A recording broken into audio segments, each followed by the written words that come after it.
The Young and the Restless spoilers. Oh my god, besties. Welcome back to the channel. Today is a beautiful day to absolutely lose our minds together.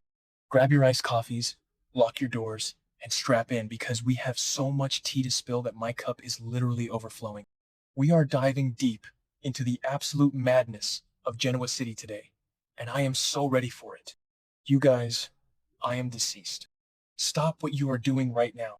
I am literally shaking, and we need to talk about this now.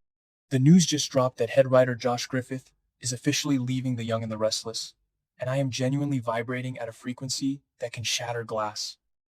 I was mid skincare and smeared charcoal mask all over the rug when I saw the announcement. Literally had to yeet my phone across the room because I could not process the sheer magnitude of this moment. My soul has actually left my body. We have been manifesting a creative shakeup for what feels like 3 lifetimes, and it is finally happening. The group chat at 4 a.m. was an absolute disaster zone of voice notes and all caps screaming.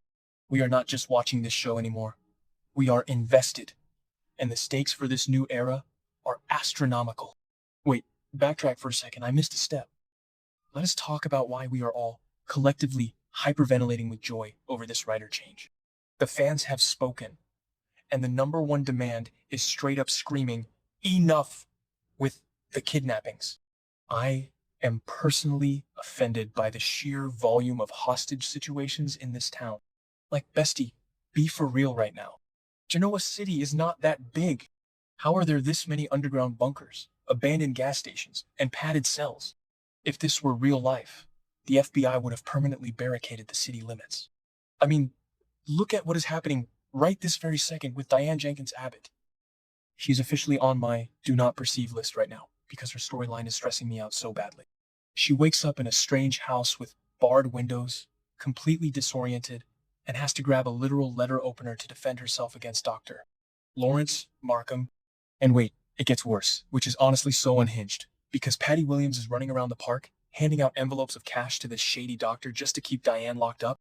Oh, hold on. I should have mentioned this earlier, but Patty is using a staged photo of Diane in a padded cell to blackmail Jack Abbott into sleeping with her. She wants to recreate their yacht magic. Send help. My brain is melting.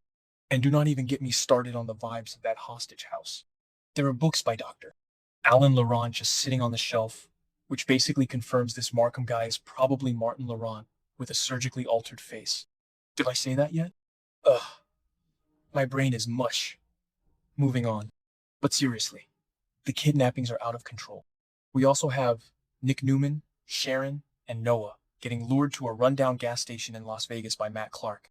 Nick is driving while high on fentanyl and cocaine that Matt planted, and Sharon literally drives them off a cliff to escape. It is giving major, I cannot even energy. We are exhausted. No more kidnappings, please. And that brings me to the second massive demand from the fandom, which is ending these endless, mind-numbing corporate wars. I am calling it the villain arc is about to go nuclear if I have to hear the words corporate takeover one more time. The fans are so sick of it, and I am right there with them. Look at Victor Newman right now. He is straight up acting like the devil incarnate. Nikki is suffering from blinding, terrifying headaches, genuinely believing she is at the end of her life. She is so vulnerable. And what does Victor do? He plays the doting husband, completely manipulates her, and tricks her into signing a medical power of attorney. But plot twist, hidden in the fine print is the transfer of all her personal Newman Enterprises shares into a trust that he controls. He is heavily sedating his own wife and liquidating her assets before she even takes her last breath. Victoria is starting to figure it out, and I am screaming at my screen for her to end him. Victor is officially canceled in my book. This is not just business, this is psychological warfare. Wait, hold on. Did anyone else notice the weird background noise in that one scene at Crimson Lights where they were discussing the corporate stuff? It sounded like a blender was fighting a lawnmower. And honestly, it completely took me out of the moment. Like, who is making a smoothie during a hostile takeover? The aesthetic choice of that neon sign buzzing in the back was also straight up unhinged. It was flickering like a horror movie. Anyway, wait, I am glitching. Okay, back to the main event. The corporate nonsense does not stop with Victor and Nikki. We also have Kane Ashby pulling the most toxic, calculating move in the history of Chancellor winners. Malcolm is literally dying and needs a bone marrow transplant. Kane finds out he is the only match, and instead of just being a decent human being and saving his former father-in-law, he uses his literal bone marrow as a bargaining chip to extort Lily for executive control of the company. And the absolute worst part, Lily is somehow experiencing romantic sparks with him again after he did this. Bestie, stand up. Have some self-respect. This corporate blackmail romance is a total dumpster fire, and we are begging the new head writer to make it stop. Which perfectly segues into the next major point. We need to rekindle actual romance. Daytime television is supposed to be about love in the afternoon, sweeping epic romances, and couples you want to root for. But right now, everything is so dark and tainted. There is zero pure romance left in Genoa City. Jack is being blackmailed for sex by Patty. Kane is extorting Lily for bone marrow. And do not even get me started on Billy Abbott and Sally Spectra. I am literally unwell over what they did to Sally. She finds out she is pregnant, and she is already terrified because of the tragic loss of her baby Ava. She confides in Audra, who is also secretly dealing with her own past miscarriage trauma, which is honestly such a beautifully complex dynamic. But then Billy and his meddling mother Jill start questioning the paternity of the baby. Sally is so insulted and broken that she flees in a blinding rainstorm, crashes her car, and loses the baby. I was sobbing uncontrollably. That is not romance. That is pure, unadulterated trauma. We need couples who actually love each other, not couples who destroy each other. And honestly, that heavy, suffocating trauma brings us to the fourth demand. We need some humor. The show has become an endless parade of misery. Nick is addicted to drugs and crashing cars. Nikki thinks she is dying of a brain tumor. Diane is locked in a cage. Sally is losing another child. Mariah is in a mental health facility after kidnapping a baby. Where is the levity? We need a laugh. Genuinely.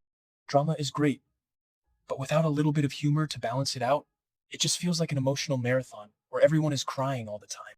A little bit of witty banter, some lighthearted misunderstandings, or just a fun, goofy subplot would go so far in making these characters feel human again. I am physically vibrating from the sheer audacity of how depressing this show has got. Also, can we please talk about the cast? The fifth demand is to use more of the ensemble. It feels like we are just watching the same 5 people suffer in a continuous loop. There are so many incredibly talented actors on this roster who are just sitting in the background holding coffee cups. Let them act. Give them storylines. Stop recycling the same Abbott and Newman feuds and let the extended family shine. I want to see more of the Winters family drama that does not involve corporate blackmail. I want to see Danny and Christine navigating their weird new dynamic after she got arrested in that insane AI frame-up orchestrated by Victor against Phyllis. Oh my gosh. Did I even talk about the AI frame-up yet? Phyllis was literally going to go to prison because Victor used Newman Enterprises AI to forge emails. Michael Baldwin had to burst into the courtroom at the last second with top-secret documents to prove it was fake, and Christine got arrested instead. It was absolute cinematic mayhem, but again, it all goes back to the same few characters fighting over the same companies. We need creativity. That is the final, ultimate demand. The fans are begging for a bold, creative new direction. It is just lazy to keep reusing the same tropes. We have seen Patty Williams terrorize Jack 1,000,000 times. We have seen Victor manipulate his family 1,000,000,000 times. We have seen kidnappings, drug addictions, and corporate takeovers until our eyes bleed. Josh Griffith carried a massive burden, and maybe he was just burnt out, but this changing of the guard is exactly what we need, manifesting a total renaissance for The Young and the Restless by the next update.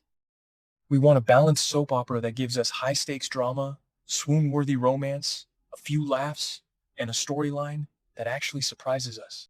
I am calling it right now. The new era is going to be iconic, or it is going to be a spectacular mess.